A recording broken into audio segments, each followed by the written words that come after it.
Facebook থেকে ইনকামের কথা এখন বাদ দিতে হবে, কারণ হচ্ছে এখন ফেসবুকে যেই কঠিন কঠিন নিয়মগুলো আসছে, স্টেপগুলো আসছে, সেগুলো এখন পূরণ করা খুবই কষ্টকর হয়ে দাঁড়িয়েছে।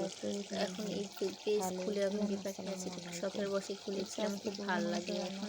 আর মূলত কাহিনী হচ্ছে এখন ভিডিও না করলে, রান্না করতে গেলে ভিডিও না করলে ভালোই লাগে না, এটা সবচেয়ে একটা বাজে অভ্যাস হয়ে দাঁড়িয়েছে।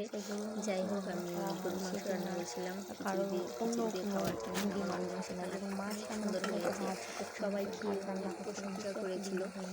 আর আপনাদের যেরকম গরুর মাংসের রেসিপি চান তাহলে আমাকে কমেন্ট করুন, আমি অবশ্যই আপনাদেরকে রেসিপি দেবো।